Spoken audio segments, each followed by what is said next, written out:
film, avant de rester entre nous, je voulais dire une chose. Un pays voisin du nôtre, le gouvernement d'un pays voisin du nôtre a déclaré la guerre aux femmes. Ce gouvernement tue les femmes dans la rue. C'est une vraie guerre des hommes de ce gouvernement contre les femmes. Et nous, pays européens, Italie, France, Allemagne, etc., continuons à avoir avec ce gouvernement de tueurs de femmes des relations diplomatiques, des relations économiques, et c'est une véritable, profonde et terriblement triste vergogna.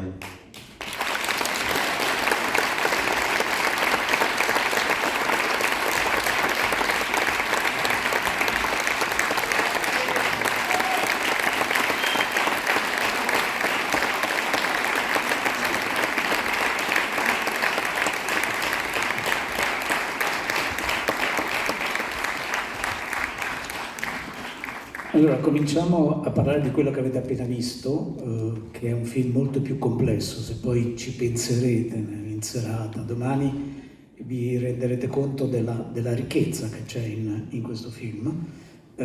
Io faccio parte, mi chiamo Enrico Magrelli, faccio parte del comitato di selezione, noi l'abbiamo visto un po' di tempo fa. Poi quando ho saputo che avevo il piacere di essere qui sul palco, l'ho visto una seconda volta la settimana passata. E quindi spesso, come i film importanti, c'è una ricchezza dentro che va al di là, no, di quella che sembra la superficie. Adesso pian piano ne parleremo. No, è un film su Maradona, ma non è solo un film su Maradona, è un film anche sulla creatività, sulla scrittura, però chiederei appunto a Daniel Pennac perché viene accennato nel film. Il film nasce da un sogno, da lacrime vere e da una serie di considerazioni che lei ha fatto proprio a partire da questo sogno, da queste lacrime vere e poi lo dice ovviamente nel film. Daniel Pennac è completamente estraneo al calcio, poi ha fatto dello sport, ma a parte il tiro nell'arco, ma ne parleremo dopo. D'abord, il faut bien préciser que ce n'est pas mon film. C'est le film de Cimo Solano, qui est là dans la salle.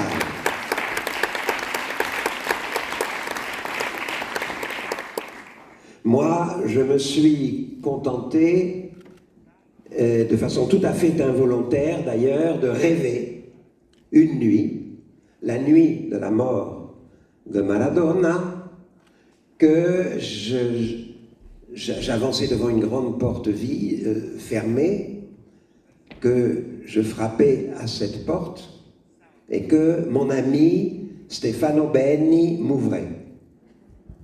Et il me disait, je suis en train d'opérer Diego Armando Maradona. Il avait un bistouri à la main.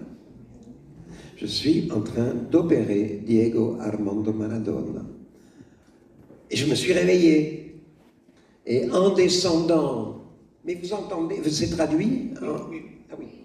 En descendant boire un café dans ma cuisine, j'ai trouvé Paco Iofredo, montre-toi, il est là, et Demi Licata,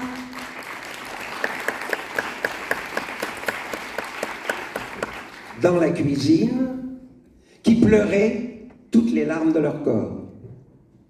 Alors j'ai commencé à les consoler, et à ce moment-là, on a sonné à la porte de chez moi, et j'ai vu Clara Bauer, pareil, en larmes, Maestro, Maradona è morto. Et j'ai commencé à consoler Clara, et à ce moment-là, mon téléphone a sonné. Chimo Solano, le catalan. Daniel, Maradona s'est morte. Et c'était un moment d'émotion incroyable. Moi, ça ne me touchait pas particulièrement que Maradona soit mort.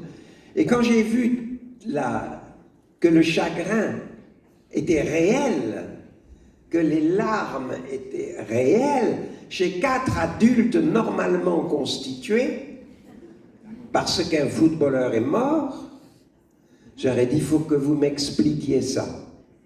Il faut m'expliquer à moi ce phénomène Maradona. Et nous faisons tous partie de la même troupe de théâtre. Alors, Clara a tout de suite dit, d'accord, on va faire des improvisations, et puis quand on aura fait suffisamment d'improvisations, on va faire un spectacle de théâtre qui s'appellera Ho visto Maradona. Et Chimo Solano a dit immédiatement, et moi je filme. Je filme tout. Je filme la préparation du spectacle, je filme le spectacle, je te filme toi, je filme Naples, je filme les gens de Naples qui me parlent de Maradona, les 2 vieilles dames sur le balcon, magnifique, je filme tout. Et il est venu avec son équipe, Juan et Manuel, et nous avons passé combien de jours, Chimo? 20 jours. Nous avons passé 20 jours, e il a passé 20 jours a fare ce film. Voilà. Sì, no, infatti 20 giorni sono davvero pochi, come sapete. Pennacchio, lei non sapeva nulla di Maradona, però stranamente questo sogno... Lei non sapeva nulla di Maradona, però questo sogno che arriva proprio nella notte o nel giorno, intorno alle ore in cui Maradona se ne va. Grazie. Le posso chiedere, in questi 20 giorni, proprio a contatto con questa passione, che cosa ha capito o pensa di aver capito di Maradona?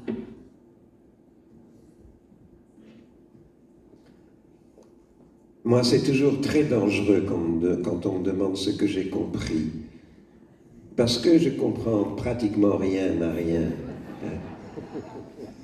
Nous l'avons fait, Chimo l'a fait.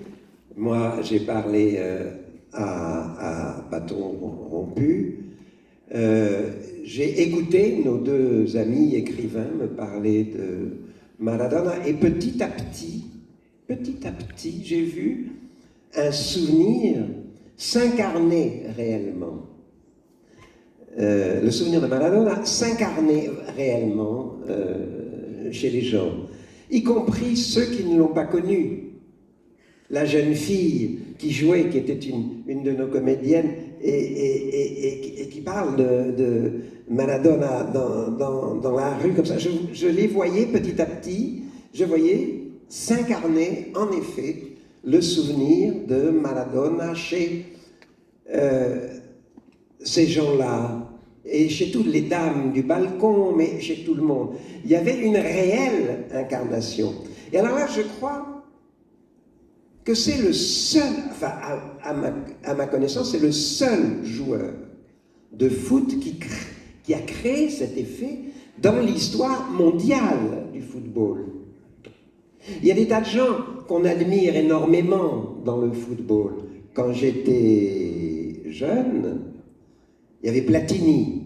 Platini, il marquait les buts directement du corner, comme ça. Le but passé. Où il marquait, il faisait des coups francs, il passait, c'était sa spécialité. Mais c'était sa spécialité. Tu as Zidane.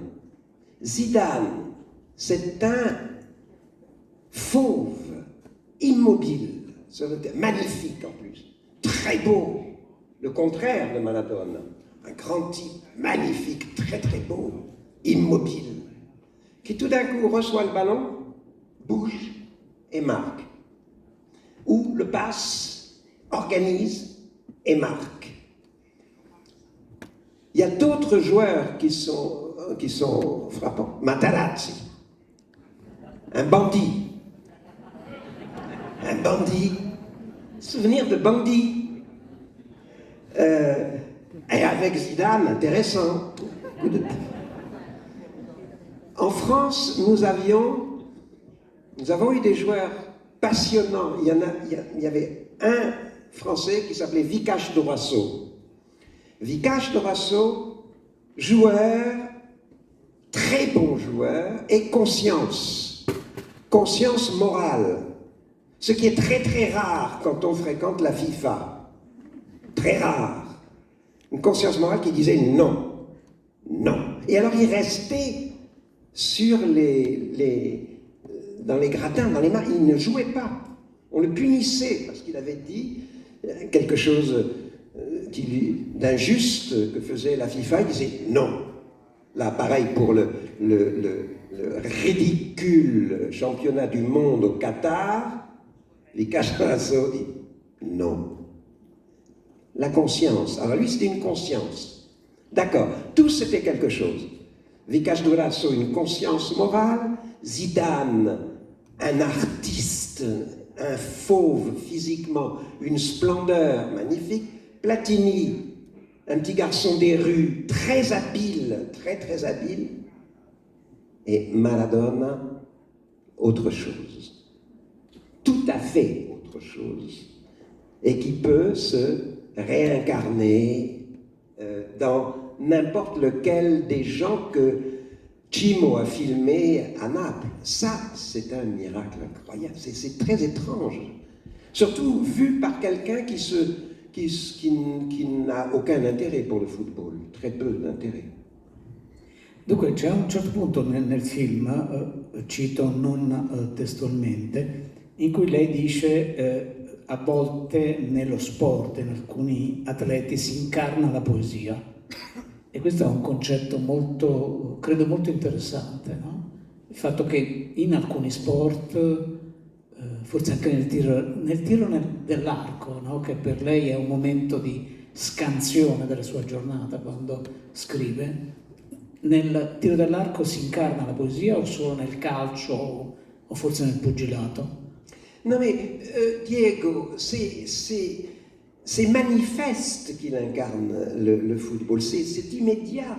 Moi, je ne m'intéressais pas, je ne l'avais jamais vu jouer, etc. Et tout d'un coup, on me le montre, Paco Iofredo me le montre, il me dit « Regarde, imbécile, regarde !» Et il me montre.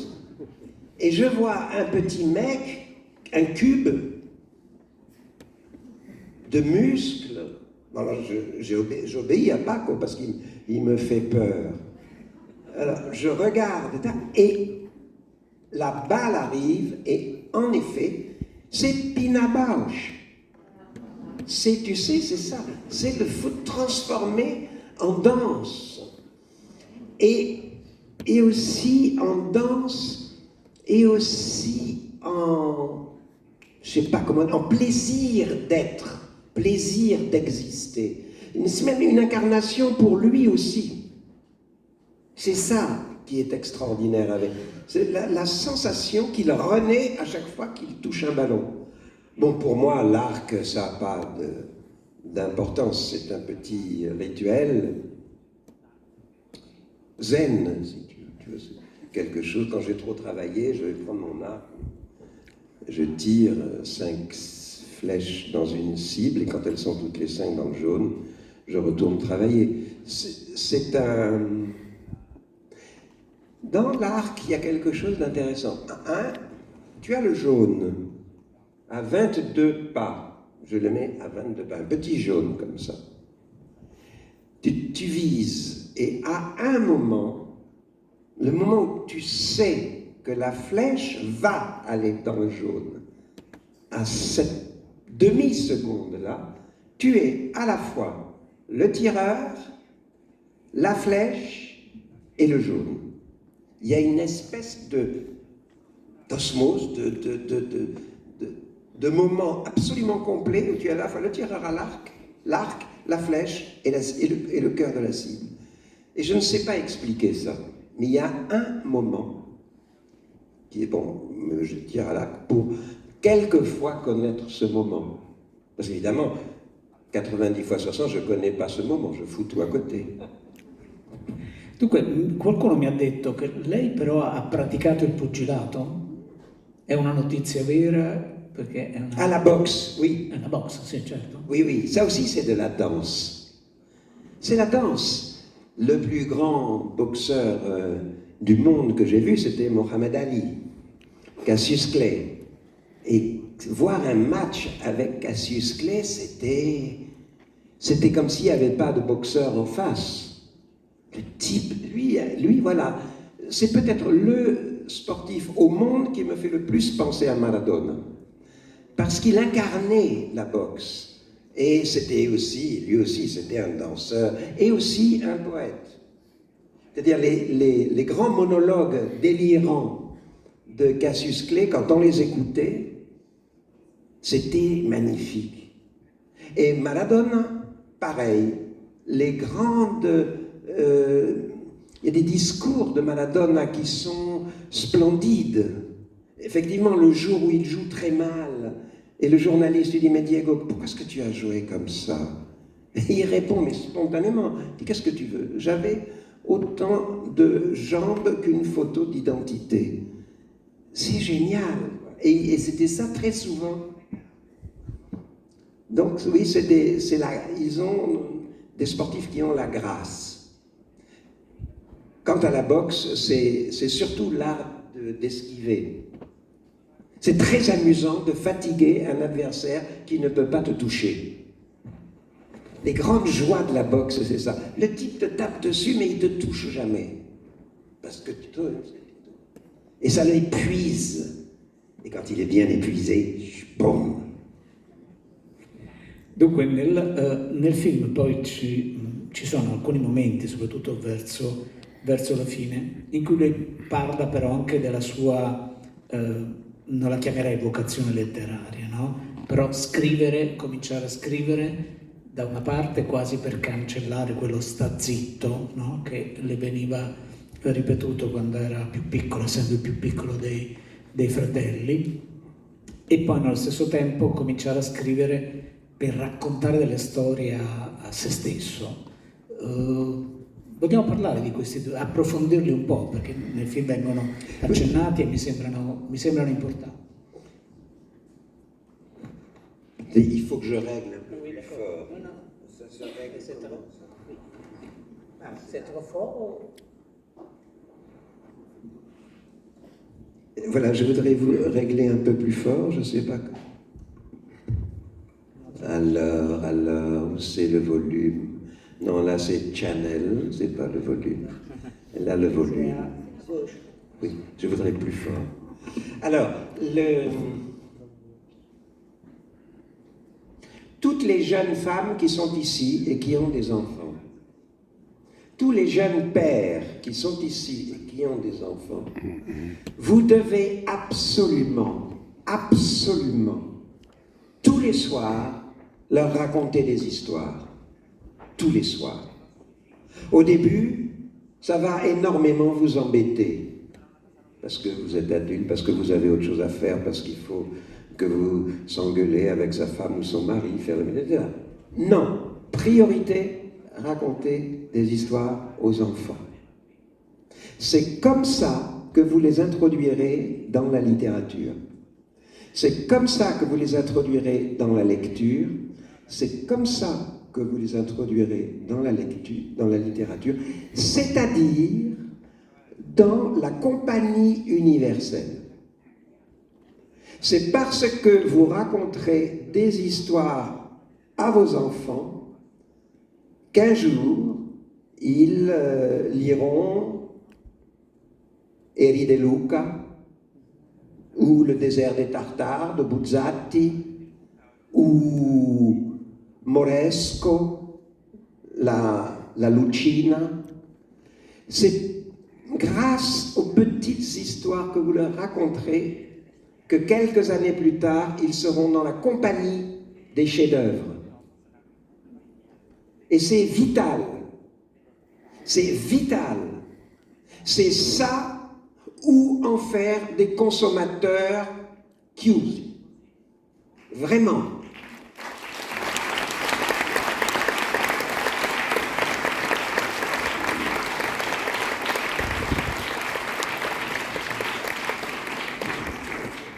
Parce que, en plus de tout ça, raconter une histoire à un enfant, c'est un acte d'amour. Paternel ou maternel, c'est un acte d'amour. Et pourquoi c'est un acte d'amour? Parce que ça nous ennuie. On le prend sur nous. On voudrait faire autre chose. Non. Il vaut mieux aimer pendant un quart d'heure son fils, sa fille, son petit garçon, sa petite fille. Tous les soirs, quoi qu'il arrive.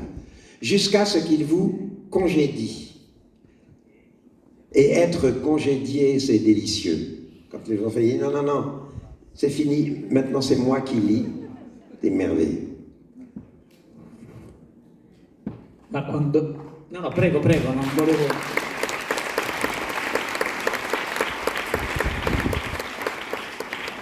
E quando lei era piccolo, i suoi genitori le leggevano delle storie?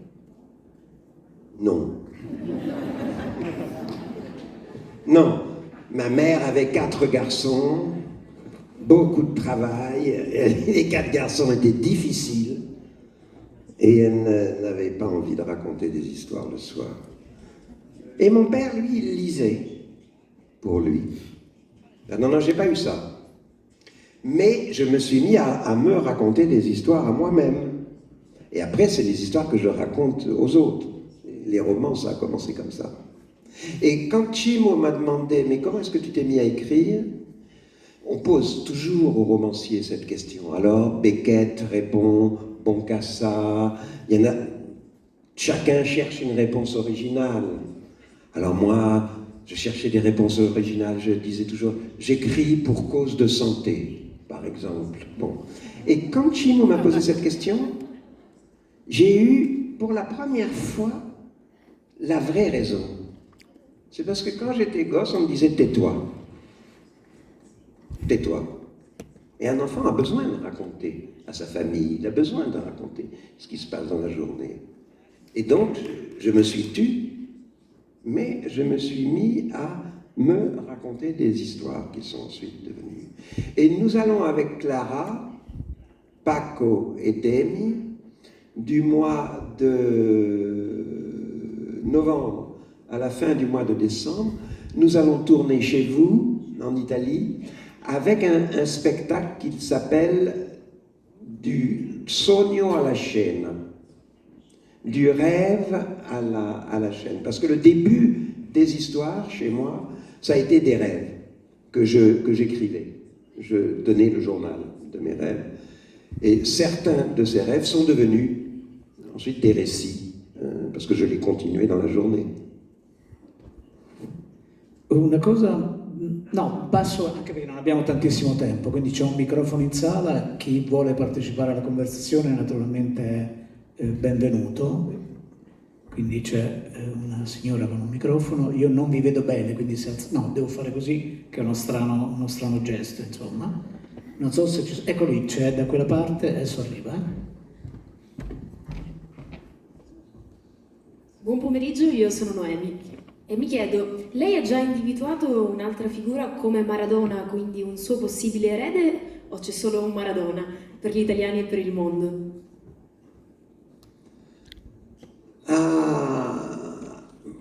Pour moi, personnellement, il n'y a que Maradona, mais parce que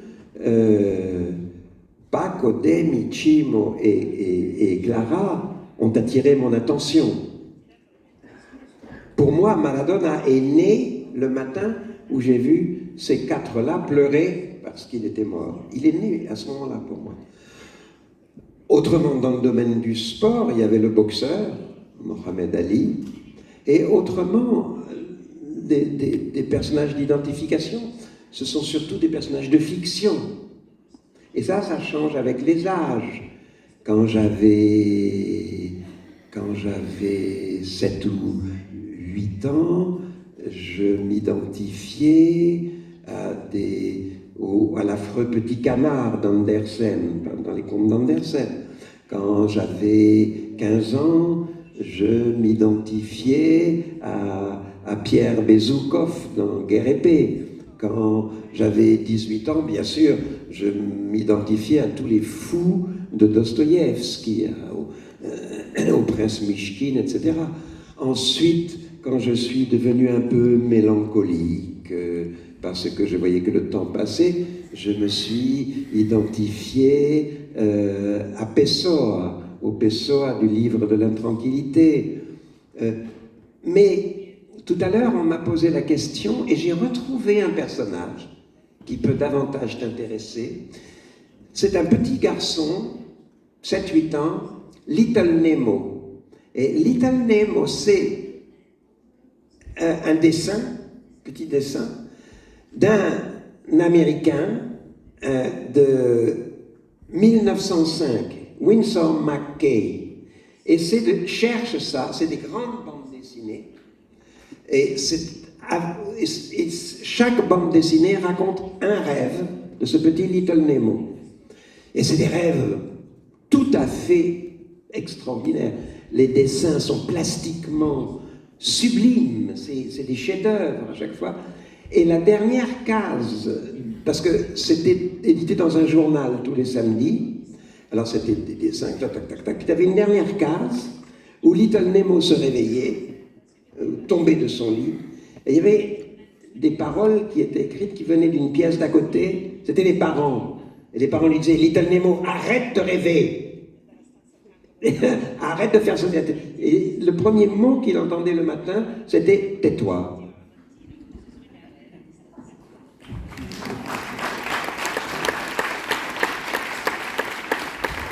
Cosa pensa della popolazione e di Napoli? E se ha parlato con qualcuno? Comunque sono Angelica e le volevo chiedere questa domanda perché ci tenevo tanto. Grazie. Mais Angelica, j'ai des amis napolitains auxquels je parle tous les jours. Là, Paco, Demi, ils sont napolitains. Et quand nous allons, quand je vais les voir à Naples, bien sûr, on parle avec les gens dans la rue. Un jour, j'ai vu quelque chose d'extraordinaire. J'ai un ami qui est ici aussi, qui s'appelle Habib Dembélé et qui vient du Mali. Et on se promenait avec Habib à Napoli. Et à un moment donné, on passe devant un marchand de lunettes. Et Habib regarde les lunettes. Habib, il aime bien les lunettes. Il regarde les lunettes de soleil, il regarde les lunettes comme ça. Et il commence à en essayer une. Et puis, on devait partir. Je dis, allez, on est attendu au théâtre, il faudrait y aller. Et il dit, d'accord, je l'achèterai en revenant. Et là, le marchand de lunettes, absolument napolitain, napolitanissimo, dit à Bibi, non, prends-les, je te les donne. Bibi dit, non, pourquoi est-ce que tu me donnes... Non, c'est tes lunettes, je vais les acheter. Il dit, non, je les donne, je te les donne. Et Bibi dit, mais pourquoi? Les garçons disent très naturellement, parce que j'en ai assez de la façon dont on vous traite. Et il parlait de tous les Africains qui sont à Naples. Il entendait, ou à la télévision, il entendait des propos racistes, etc. Et là, moi, il lui donne, non, ça c'est pour faire pardonner à la façon dont on vous parle habituellement. Voilà ce que j'entends à Naples.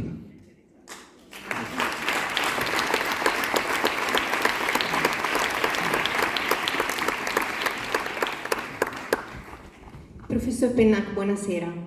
Tutti abbiamo amato il suo Benjamin Malossen e ne sentiamo la mancanza, leggeremo i suoi romanzi per sempre. Per quale ragione lei assimila il suo capro espiatorio a Maradona, che è un personaggio così brillante, amato da tutti e indimenticabile? Mais Maradona, au début, n'était pas du tout aimé de tous. Au début, quand Maradona allait avec l'équipe de Naples dans d'autres clubs, d'autres régions, il y avait des banderoles terribles, où on l'insultait, où il était complètement bouc émissaire. C'était des banderoles extrêmement violentes, au début. Hein. Après, l'Italie s'est approprié Naples, comme on l'a vu dans le film. Mais au début, il était très maltraité par les tifosi des autres équipes. Quant à Malocène, je suis content que vous l'aimiez parce que vous allez avoir le nouveau et le dernier au mois de mars. Chez Feltrinelli.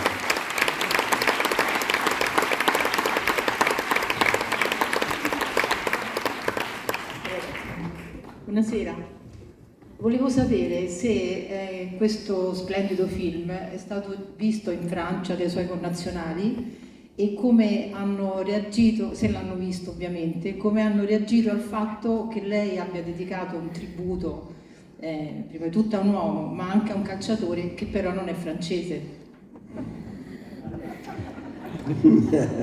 Non mais c'est la première ce soir. Vous êtes les premiers à l'avoir vu. Sì, è una prima mondiale questa della festa. Quindi aspettiamo le reazioni in Francia. On attend. Après... Però possiamo giocare. Quali potrebbero essere le reazioni? Et c'est d'ailleurs pas le seul film sur Maradona, il y en a d'autres. Ça, c'est pas un film sur Maradona, hein. C'est un film sur l'effet Maradona. Parce que des films sur Maradona, il y a qu'est-ce qu'il y a, Kusturica. Il y a Kusturica, un magnifique film, et un autre. Parce que Paco m'a obligé aussi à voir les films. Mais regarde les films sur Maradona, imbécile. J'ai regardé. Et le film de Kusturica è très beau. C'è un'altra domanda, prego. Salve, sono Mimmo e volevo chiederle una cosa. Più che altro è un ringraziamento per questo dono, lo vediamo in prima assoluta. Quindi innanzitutto grazie anche da napoletano trapiantato qui a Roma. Dopodiché abbiamo fatto anche una prefazione che forse non c'entrava nulla apparentemente. Abbiamo dedicato un pensiero a quelle persone, a quelle donne vittime di ciò che sta succedendo attualmente.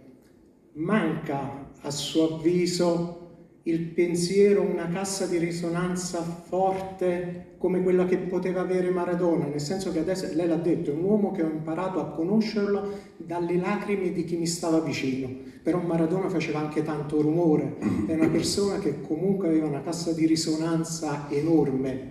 Quanto può mancare la sua voce, che non è la voce di noi che siamo qui chiusi dentro una sala, che per quanto vogliamo urlare comunque è poca cosa rispetto a quello che poteva fare un uomo come lui. Grazie. Ah oui, bien entendu. C'est un des devoirs des personnes médiatisées, d'essayer d'aider les martyrs. Et des martyrs, il y en a partout. En ce moment, bien entendu, les femmes iraniennes, il y a une spécificité dans cette affaire, c'est que voilà un pays où les hommes tuent les femmes. Pas tous les hommes du gouvernement, les hommes affidés aux gens du gouvernement, tuent les femmes avec l'autorisation des pouvoirs publics. C'est une guerre des hommes contre les femmes. C'est un phénomène absolument unique, nouveau. C'est-à-dire que les hommes ont toujours, souvent maltraité les femmes, mais pas sous la protection d'un gouvernement qui les autorise à tirer sur des filles dans la rue et à les tuer. Ça, c'est un phénomène, moi je n'ai jamais vu ça. On a vécu des tas de scandales.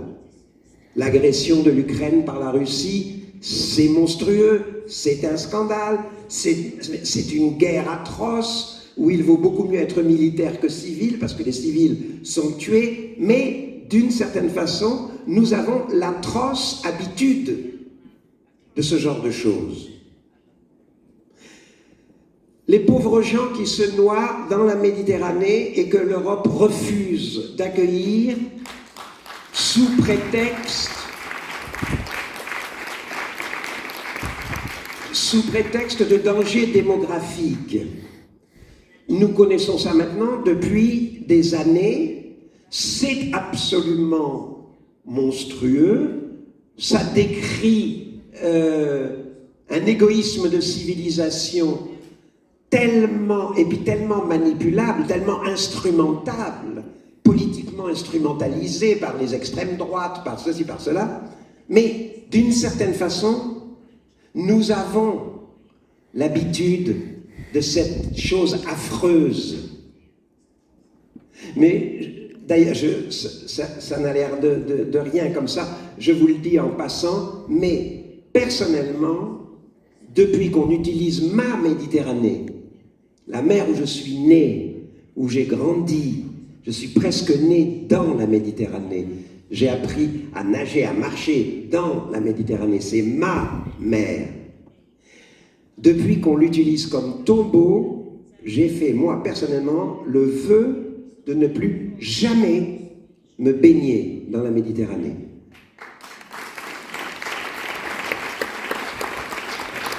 Et si, dans la société de consommation dans laquelle nous vivons, où la Méditerranée est essentiellement devenue un objet de consommation, les gens disaient, bon, terminé, nous ne nous baignons plus dans la Méditerranée. Qu'est-ce qui se passerait? Il se passerait un désastre économique au niveau de toutes les côtes méditerranéennes, auprès des hôteliers, auprès des restaurants, auprès les gens n'iraient plus, on ne va plus se baigner dans la Méditerranée. Et vous verrez que si on touche à cet argent-là, à un niveau européen, eh bien, la politique sera différente avec les migrants qui se noient dans la Méditerranée.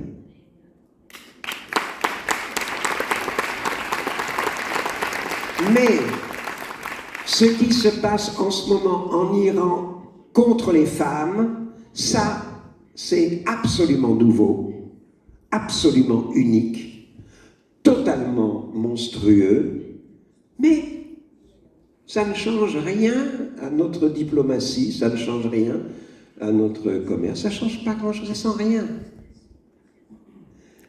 Donc nous vivons en ce moment un phénomène de non-civilisation extraordinaire, tellement monstrueux que ça me laisse sans voix, quoi.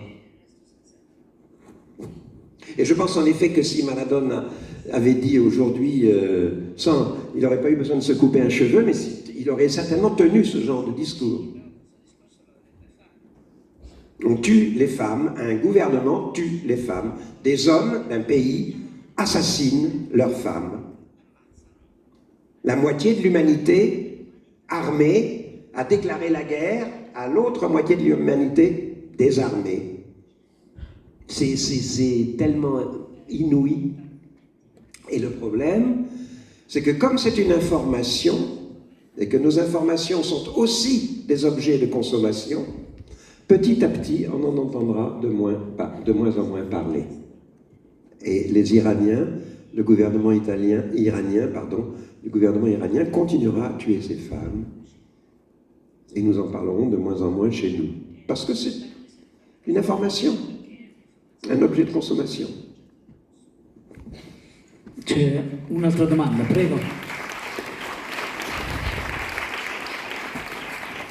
Buonasera, e intanto mi associo a tutti i ringraziamenti per essere qui, per questo meraviglioso documentario e per tutti i suoi libri, ed anche per essere un grande riferimento alla professione degli insegnanti.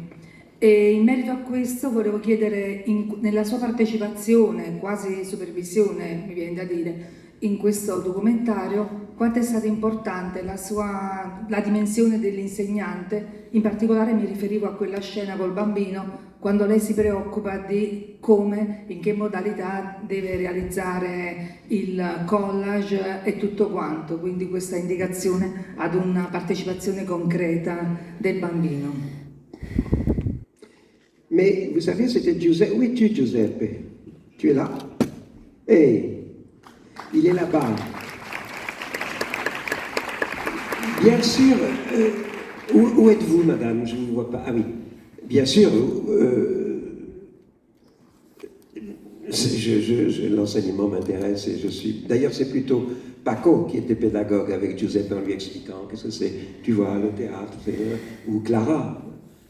Mais Giuseppe, c'était un acteur. C'était un enfant, bien sûr. Mais au bout d'une heure qu'il était avec nous, c'était un comédien, comme nous. Et très bon comédien, très naturel, très... voilà, bon, donc on a plutôt eu des rapports de comédiens.